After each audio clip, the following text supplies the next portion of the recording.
हिंदवी स्वराज्य स्थापनेचे संकल्पक आणि ते पूर्णत्वास नेण्यासाठी प्रयत्न करणारे शिवराय हे आपले आदर्श आहेत.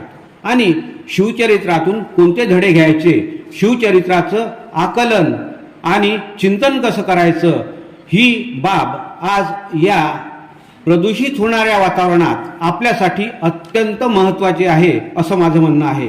कारण आजकाल युवकांना हिरोज हवे असतात. रुपेरी पडद्यावर ते त्यांचा शोध घेतात, परंतु शिवचरित्रात हे सगळं उदंड आहे.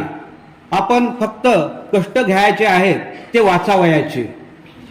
अशी कुठलीही गोष्ट नाही जी शिवचरित्रातून आपल्याला मिळत नाही.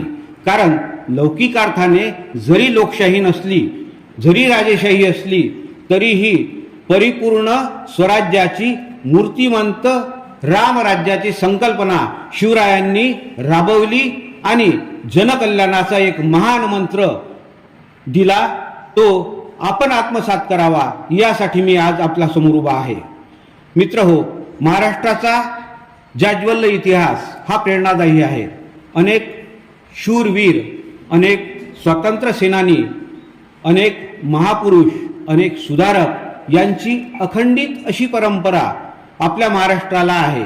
आणि या दृष्टीने परकीय सत्तेविरुद्ध येथील महापराक्रमी वीरांनी दिलेली झुंज प्रत्येक मराठी माणसासाठी अतिशय आदर्श आणि उपयुक्त आहे असं माझं ठाम मत आहे.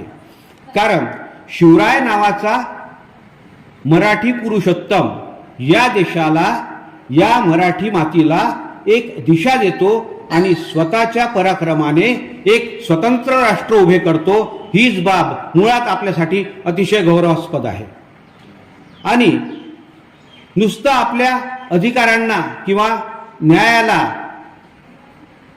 अतिशय व्यवस्थितपणे समजावून सांगण्याचेच काम केले नाही, तर सरांनी सांगितल्याप्रमाणे जिथे जिथे प्रशासकीय व्यवस्थेत चुका असतील, जिथे जिथे त्यांचा मुलकी अधिकारी चुकत असेल, त्याला सुद्धा वठणीवर आणण्याचं काम महाराजांनी आपल्या स्वराज्यात केलं. म्हणूनच आपण त्याला सुराज्य म्हणतो.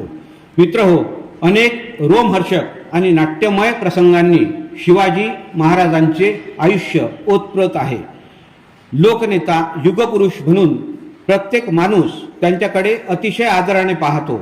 आपल्या मनात सुद्धा शिवरायांबद्दल अतिशय प्रेम आहे, अतिशय उर्मी आहे. आणि जेव्हा आपण शिवरायांचे नाव घेतो तेव्हा आपल्या आतमध्ये एक वेगळ्या प्रकारचं स्फुरण चढते. आपल्या अंगावर शहारे उभे राहतात आणि संवेदनशील मनाच्या माणसाच्या अंगावर काटा सुद्धा उभा राहतो. तो का? तर 400 वर्षांपूर्वी आपल्या कार्यकर्तृत्वाने या मराठी मातीला समृद्ध करणारा हा महामानव, हा महापुरुष, हा पुरुषोत्तम हा आपल्यासाठी आदर्श आहे. आणि त्याचा आदर्श आपण कसा आचरणात आणायचा, त्यांचे विचार कसे आत्मसात करायचे आणि त्यातून आपण आपला आत्मबोध कसा घडवायचा, जेणेकरून आपण ज्या आदर्श महापुरुषांची अपेक्षा करतो आहे त्याचं सगळं सार आपल्याला शिवचरित्रात आढळून येईल. पहा मित्रहो, आपल्या आईला दिलेल्या वचनातून या रामराज्याची, या स्वराज्याची संकल्पना साकारास आली. 19 फेब्रुवारी 1630 हा तो दिवस. शिवनेरी गडावर महाराजांचा जन्म झाला. गडावरचा शीर घालणारा वारा आणि बिनभिंतीच्या शाळा यात महाराजांना जिजाऊ माँसाहेबांनी म्हणजे त्यांच्या मातेने सुसंस्कारित केले. नुसतं रामाच्या, कृष्णाच्या गोष्टी सांगून हे घडत नसते, तर प्रत्यक्षात आचरण आणून आणि प्रत्यक्ष आपल्या कृतीतून संस्कार घडावे लागतात.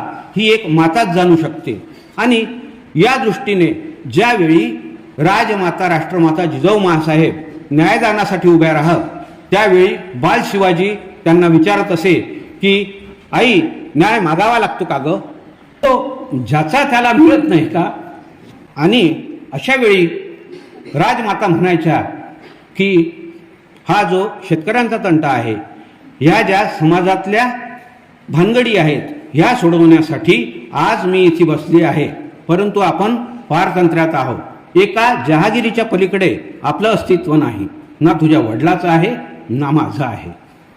आणि अशा वेळी मी तुला सांगते, राजमातेने शिवरायांना सांगितलं की जोपर्यंत या न्यायासनाच्या मागे, या न्यायव्यवस्थेच्या मागे राजदंड उभा राहणार नाही, सिंहासन जोपर्यंत या न्यायव्यवस्थेच्या मागे उभे राहणार नाही तोपर्यंत खरा न्याय होणार नाही. आणि असं सिंहासन तुला उभे करायचं आहे. 12 राजांच्या चिमुकल्या मुठी वळल्या. एकदम आश्वस्त होऊन त्यांनी मातेला शब्द दिला की तुझे हे स्वप्न मी भविष्यात साकार करेल. 6 जून 1674 हा तो दिवस. प्रौढ प्रताप पुरंदर छत्रपती शिवाजी महाराज की जय मोठ्याने रायगडावर जल्लोष उडाला. अनेक मान्यवर, सगळ्या प्रकारचे शत्रू आणि मित्र त्या ठिकाणी उपस्थित होते. आणि त्यावेळी मित्र हो, जिजाऊ महासाहेब सुद्धा याच देही आणि याच डोळा त्या 12 राजांच्या वळलेल्या मुठी आठवत होत्या. ही प्रेरणा शिवचरित्रात उदंड आहे. हे एकच उदाहरण आहे, परंतु शिवरायांच्या संपूर्ण कार्यकर्तृत्वाचा आढावा जर घेतो म्हटलं तर वेगवेगळ्या प्रकारे, वेगवेगळ्या पद्धतीने आपले सगळे कौशल्यपणाला लावून आणि त्यांच्या अंगी उपजत किंवा नंतर निर्माण झालेले जे गुण होते त्या गुणांच्या बळावर शिवरायांनी हे सगळं राज्य उभं केलं. आपल्यासाठी केलं, जनसामान्यांसाठी केलं, कृषकांसाठी केलं. आणि सामान्य माणसातील जे सद्गुण आहेत ते हेरून निरक्षर मावळ्यांमधून नेमके कामाचे लोक वेचून आणि अतिशय नियोजन पद्धतीनं हे सगळं आपल्यासाठी साकार करून ठेवलं. कारण बुद्धिचातुर्य, योग्य ती मुत्सद्देगिरी, संघटन चातुर्य, एखादी मोहीम राबविताना सुसूत्रपणे आणि नियोजन पद्धतीने केलेली आखणी, या सगळ्या जोरावर महाराजांनी हे सगळं राष्ट्र उभं केलं आणि नेमकी माणसं गोळा केली, जीवाला जीव देणारे मावळे उभे केलेत. आणि या दृष्टीने शिवचरित्राचं चिंतन आपण केलं पाहिजे अशी मला अपेक्षा आहे. परकीय मुलकांच्या, परकीय राज्याच्या, परकीय शत्रूंच्या हाताखाली हा आपला स्वकीय झेरीस आला होता. काही लोकांनी प्रयत्न केले, काही नेत्यांनी प्रयत्न केले, काही महापुरुषांनी प्रयत्न केले, परंतु यश येत नव्हते. इकडे नर्मदेपर्यंत मोगल होते, इकडे दक्षिणेत बहामनी राज्य होतं. आणि अशा वेळी या परकीयांच्या जोखडातून मुक्त करण्यासाठी शिवरायांनी जो प्रताप केला तो आपण आज आठवला पाहिजे.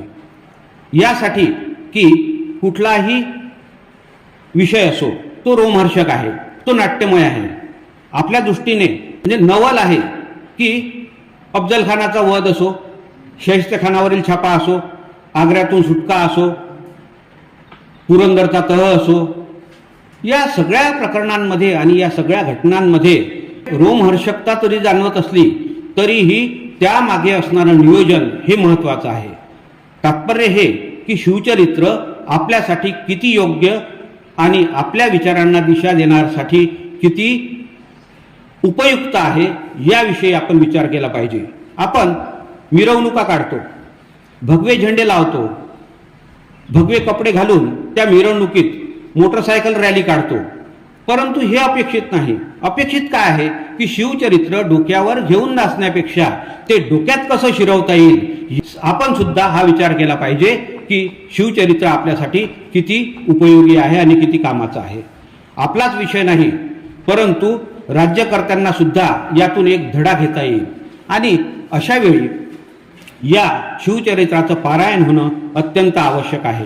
कारण हा लोकनेता, हा द्रष्टा माणूस आपल्याला खूप काही शिकवून जातो आणि त्याच्या शिकवणीतून आपण आपल्या आयुष्याला कसा आकार देऊ शकतो याविषयी जागरूक राहणं आपलं प्रथम कर्तव्य आहे. शिवचरित्राच्या पारायणाने आपल्यात खूप सारे बदल होतील. अनेक पुस्तकं, अनेक संशोधकांनी बऱ्याचशा गोष्टी आपल्यासमोर लिहून ठेवल्या आहेत. आपल्या मोबाईलवर सुद्धा ते सगळं वाचता येईल आणि ते इतकं उदंड आहे की त्यातून आपण कितीही सकस विचार शोषून घेतो म्हटलं तरी ते युगानुयुगे आपल्यासाठी पथ प्रदर्शक असणार आहे आणि यासाठी आपण प्रयत्न करावे ही अपेक्षा आपल्याजवळ या आजच्या दिनी व्यक्त करतो. कारण इतिहासाचे यथार्थ ज्ञान असणे, आर्ट्सचे विद्यार्थी इथे असतील तर इतिहासाचे यथार्थ ज्ञान असणे ही आज काळाची गरज आहे. ऐतिहासिक घटनांचा जो पुरावा आपल्याजवळ उपलब्ध आहे त्यावर संशोधन करणे ही आज काळाची गरज आहे आणि या गरजेतून काय चांगलं आहे, काय उपयुक्त आहे, काय आपल्यासाठी फायदेशीर आहे याचा आपण विचार करावा आणि या शिवचरित्रातून आपण आपल्यासाठी चांगला मार्ग निवडावा अशी अपेक्षा या ठिकाणी व्यक्त करतो आणि थांबतो. जय हिंद, जय महाराष्ट्र.